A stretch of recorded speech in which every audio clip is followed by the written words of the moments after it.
القسم الاول فی الاسم۔ اس کتاب کا مصنف نے ایک مقدمے اور 3 قسموں پر مرتب کیا ہے۔ مقدمہ گزر گیا، قسم اول شروع ہوتی ہے تو قسم اول اسم کے بیان میں، قسم ثانی فعل کے بیان میں، قسم ثالث حرف کے بیان میں۔ اب قسم اول چنیے۔ القسم الاول فی الاسم، قسم اول اسم کے بیان میں۔ وقد مر تعریف ہو، اسم کی تعریف گزر گئی، پیچھے گزری ہے اسم وہ کلمہ زمانہ مستقل پر دلالت کرے اور تینوں زمانوں میں سے کسی زمانے سے ملا ہوا نہ ہو۔ وَهُوَ يَنْقَسِمُ إِلَى الْمُعْرَبِ وَالْمَبْنِيِّ، اور اسم منقسم ہوتا ہے معرب اور مبنی کی طرف۔ اسم کی قسمیں ہوتی ہیں معرب اور مبنی۔ فَلْنَذْكُرْ أَحْكَامَهُ، تو چاہیے کہ ہم ذکر کریں احکامہ، اسم کے احکام کو۔ تو ہم اسم کے احکام کو ذکر کریں گے فی بابین و خاتمۃ، 2 بابوں میں اور ایک خاتمہ۔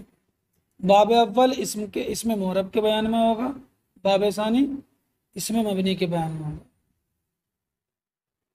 تو پہلے تو قسم اول میں کیا نکلیں گے؟ 2 باب اور ایک خاتمہ۔ الباب الاول فی الاسم المعرب، باب اول اسم معرب کے بیان میں۔ اب اس باب میں وفیہ مقدمۃ، اس میں ایک مقدمہ ہے، وثلاثۃ مقاصد، 3 مقاصد ہیں، وخاتمۃ اور ایک خاتمہ۔ کس میں ہے یہ؟ باب اول میں جو اسم معرب کے بیان میں ایک مقدمہ، 3 مقاصد اور ایک خاتمہ ہوگا۔ مقصد اول مرفوعات کے بیان میں، مقصد ثانی منصوبات کے بیان میں، مقصد ثالث مجرورات کے بیان میں۔ مقدمہ جو خاتمہ توابع کے بیان میں آئے گا، اور مقدمہ جو ہے وہ تعریف وغیرہ کے بیان میں۔ اما المقدمہ، تو رہا مقدمہ، ففیہا فصول، تو اس میں چند فصلیں ہیں۔ الفصل، پہلی فصل فی تعریف الاسم المعرب، اسم معرب کی تعریف کے بیان میں۔ اب اسم معرب کی تعریف کر رہے ہیں، کس کی تعریف کر رہے ہیں؟ اسم کی نہیں، اسم اور معرب کی بھی نہیں۔ معرب اسم بھی ہوتا ہے اور معرب فعل بھی ہوتا ہے، تو خالی معرب کی تعریف الگ ہوگی۔ یہ کس کی تعریف ہے؟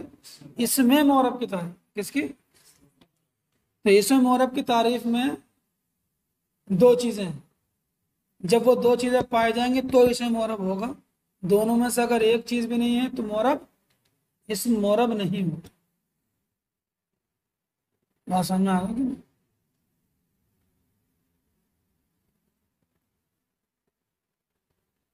وَهُوَ كُلُّ اسم،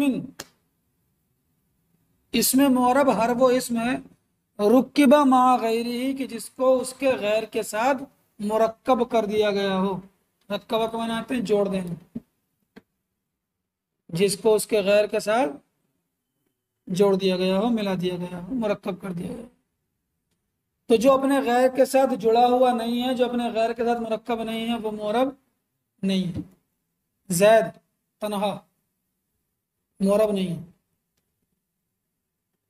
ارے بات سمجھ میں آ رہی نہیں؟ قائم تنہا معرب نہیں ہے۔ ارے بات سمجھ میں آ رہی؟ دیکھو کچھ کلمات ہیں جن کو ہم کہتے ہیں اسماء غیر متمکنہ۔ کیا کہتے ہیں؟ اسماء، وہ ہمیشہ مبنی ہوتے ہیں۔ کیا ہوتے ہیں؟ ہمیشہ مبنی ہوتے ہیں، اور ان کے علاوہ جو اسم بچے وہ کیا بچے؟ اسماء متمکن۔ کیا بچے؟ اسماء۔ اب اسماء متمکنہ جو ہیں وہ اگر غیر کے ساتھ مرکب ہیں تو کیا ہوں گے؟ معرب۔ اور غیر کے ساتھ مرکب نہیں ہے، تنہا تنہا الگ ہیں، تو کیا ہوں گے؟ مبنی۔ اور جب مبنی ہے تو ان کے آخر پر آپ سکون پڑھیں گے، خالی ساکن پڑھیں گے۔ زید نہیں کہیں گے، زید، بکر، خالد، قائم، ضارب، جالس۔ ارے بات سمجھ آ رہی ہے کہ نہیں آ رہی ہے؟ تو یہ جو اسماء متمکنہ ہیں، حالانکہ معرب کو اسم متمکن کہتے ہیں، معرب کب ہوگا؟ جب غیر کے ساتھ مرکب ہوگا، اور غیر کے ساتھ مرکب نہیں ہو تو مبنی۔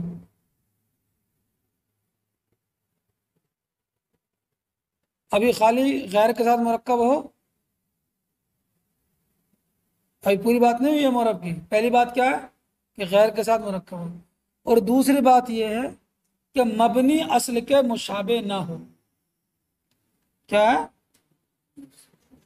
مبنی اصل؟ کیا تین چیزیں ہیں، ماضی، امر حاضر معروف اور حروف۔ ارے مبنی اصل کیا ہے؟ ماضی، امر حاضر معروف اور حروف۔ یہ تینوں چیزیں کیا مبنی اصل ہیں، اصل مبنی ہیں۔ اور ہمیں کیسے پتہ لگے گا کہ یہ مبنی اصل کے مشابہ ہے یا نہیں ہے؟ کہاں دیکھیں گے؟ تو بڑی آسان بات ہے، جتنے بھی اسماء غیر متمکنہ ہیں، ضمیر، اسم اشارہ، اسم موصول، یہ بار بار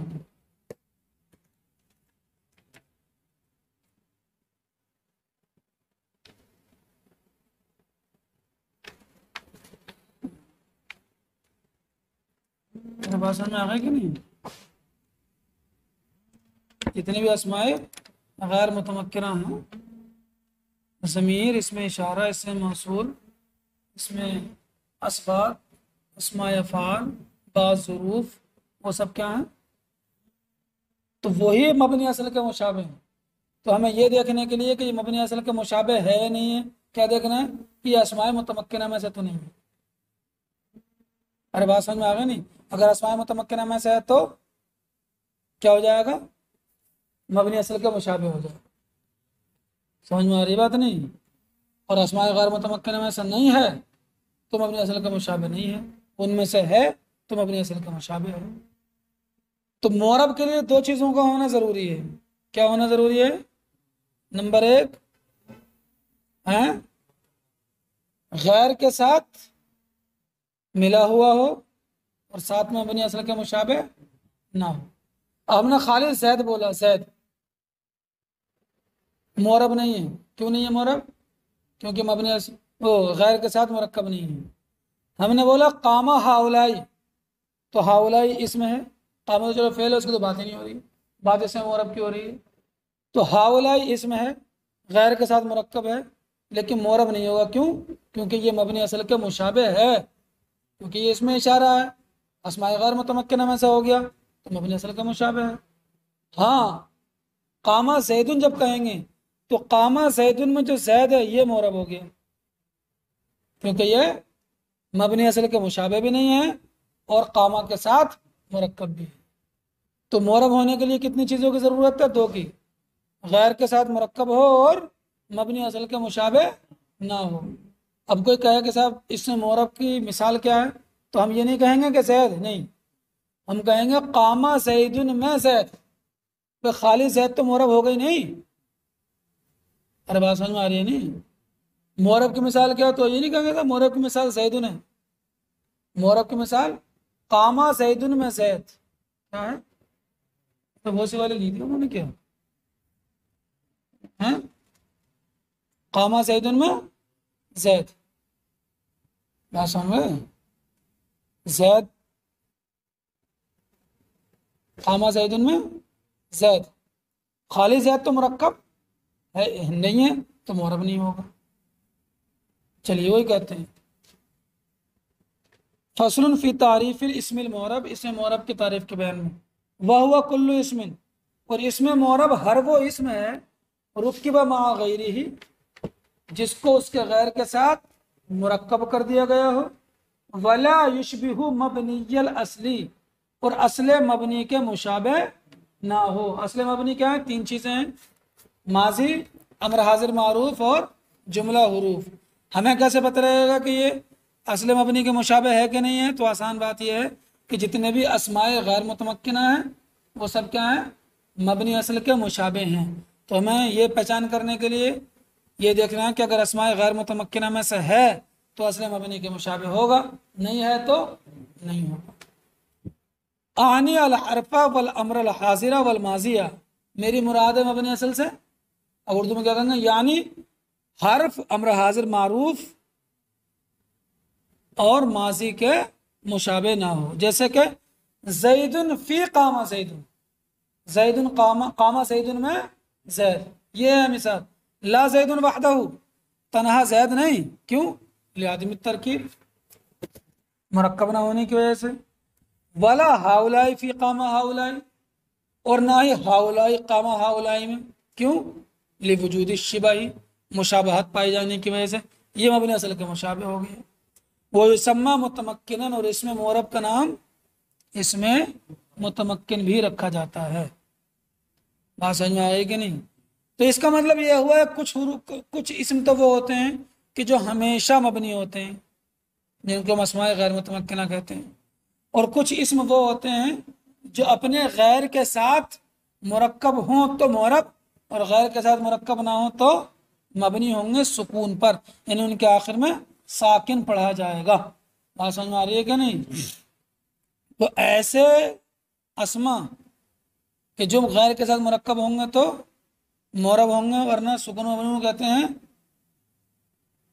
مبنی بالفعل معرب بالقوہ،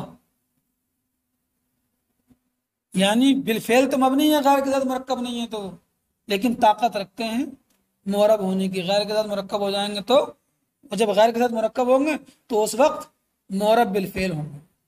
بات سمجھ میں آئی کہ نہیں؟ اور کچھ وہ ہیں جو ہمیشہ مبنی ہی ہوتے ہیں، معرب ہوتے ہی نہیں ہیں، وہ کیا ہیں؟ اسماء غیر متمکن۔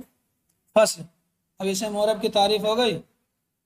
اسے معرب کسے کہیں گے؟ جو غیر کے ساتھ مرکب ہو اور مبنی اصل کے مشابہ نہ ہو۔ اب اس کا حکم کیا ہے؟ ایسا اسم جو غیر کے ساتھ مرکب ہو مبنی اصل کے ساتھ مشابہ نہ ہو، اس کا حکم یہ ہے کہ ان یختلف آخرہ باختلاف العوامل، کہ اس کا آخر عوامل کے بدلنے سے بدل جائے، اس کا آخر عوامل کے بدلنے سے بدل جائے گا۔ اب اسم کبھی ایسا ہوتا ہے کہ اس کا آخر عوامل کے بدلنے سے بدلتا ہے، بولنے میں بدل جاتا ہے، جیسے ہم نے کہا جاء زید، تو زید پر ضمہ پڑھا جا رہا، عوامل بدلا تو آ گیا رأیت، تو زیدن اب فتح پڑھا جا رہا، عامل بدلا زید پر با داخل کر دیا تو ہم کہہ رہے ہیں بی زیدن، تو اب کیا پڑھا جا رہا ہے؟ کسرہ پڑھا جا رہا ہے۔ ارے بات سمجھ آئی نہیں؟ کیا پڑھا جا رہا ہے؟ کسرہ۔ تو یہ بولنے میں بدلا جا رہا۔ اور ایک لفظ موسیٰ کیا ہے؟ یا لفظ الفتح، تو ہم نے کہا جاء الفتح، رأیت الفتح، مررت بالفتح، مررت تو لے آتے ہیں، اصل تو با ہے، بالفتح با جڑ دیتا ہے نا، تو آخر میں ایک صحیح ہے، تو وہ بدلا جا رہا ہے لیکن بولنے میں نہیں، ماننے میں۔ جاء الفتح میں آخر میں کیا مانیں گے ہم؟ الف پر ضمہ۔ رأیت الفتح آخر میں الف پر کیا مانیں گے؟ فتح۔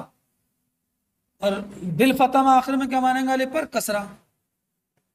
جاء الفتح میں کسرہ مقدر کا معنی ماننا، قدرہ کا معنی آتے ہیں ماننا، مقدر مانا ہوا، تو کبھی تو آخر بدلے گا لفظاً، وہی کہتے ہیں اختلافاً لفظیاً، اس کا حکم یہ ہے کہ اس کا آخر عوامل کے بدلنے سے بدلے گا، لفظی طور پر بدلے گا، جیسے جاء زید رأیت زیدا مررت بزید، او تقدیریاً، یا تقدیری طور بدلے گا، مطلب بولنے میں نہیں بدلے گا، ہم مان لیں گے کہ بدلا، یا جاء موسیٰ رأیت موسیٰ ومررت بموسیٰ۔ چلیے بات ختم ہو جاتی ہے۔ اعراب کسے کہتے ہیں؟ تو کہتے ہیں اعراب الاعراب ما، دیکھیے آخر میں کبھی اعراب جو ہوتا ہے، بھی اعراب کی قسمیں آئیں گے بتایا، کبھی ضمہ آتا ہے، کبھی فتح آتا ہے، کبھی کسرہ آتا ہے، کبھی الف آتا ہے، کبھی واو آتا ہے، کبھی یا آتی ہے۔ تو الف واو یا کیا ہے؟ حرف، اور ضمہ فتح کسرہ کیا ہے؟ حرکت۔ تو اعراب کی تعریف میں ما سے مراد کیا ہوگا؟ کہیں گے اعراب وہ حرف یا حرکت ہے، کیا کرو گے ما سے مراد؟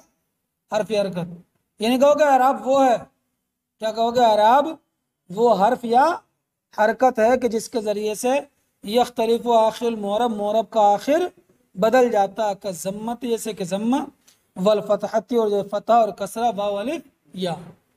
وہ اعراب الاسم علی ثلاثۃ انواع، وہ اسم کا اعراب تین قسموں پر ہے، اسم کا اعراب تین قسموں پر ہے، رفع و نصب و جر، رفع نصب جر۔ بات ختم ہو گئی. والعامل ما، اور عامل وہ کلمہ ہوتا ہے، کیونکہ عامل کبھی فعل بھی ہوتا ہے، کبھی اسم بھی ہوتا ہے، کبھی حرف، تو ما کو کہیں گے کلمہ. عامل وہ کلمہ ہوتا ہے بہی رفعن، کہ جس کی وجہ سے رفع ہوتا ہے، اور نصب یا نصب ہوتا ہے یا جر ہوتا ہے. وہ محل الاعراب من الاسم ہو حرف الاخیر، اور اسم کا محل اعراب کیا ہوتا ہے؟ آخری حرف ہوتا ہے. کیا ہوتا ہے؟ آخری حرف. مثال الکل، سب کی مثال، قام زید زید قائم. قام زید ہے، کیوں؟ قامہ ہو گیا عامل، زید ہو گیا کیا؟ معرب. ضمہ کیا ہو گیا زید پر؟ اعراب. والدال، اور دال کیا ہو گیا؟ محل الاعراب. والم، تم جان لو کہ انہ، محل اعراب کسے کہتے ہیں؟ جس پر حرکت آتی ہے، آخری حرف ہوتا ہے. انہ لا یعرب فی کلام العرب، کلام عرب میں معرب نہیں ہوتا ہے. الا الاسم المتمکن، مگر کون؟ غیر متمکن نہیں ہوتے، اسم متمکن. والفعل المضارع، اور کون ہوتا ہے؟ ماضی نہیں ہوتی، حرف نہیں ہوتا، امر حاضر نہیں ہوتا. وسیجیء حکمہ، ان قریب اس کا حکم آئے گا دوسری قسم میں. کس کا؟ فعل مضارع کا، انشاءاللہ تعالی. کہاں آئے گا اس کا حکم؟ تیسری قسم میں آئے گا انشاءاللہ تعالی.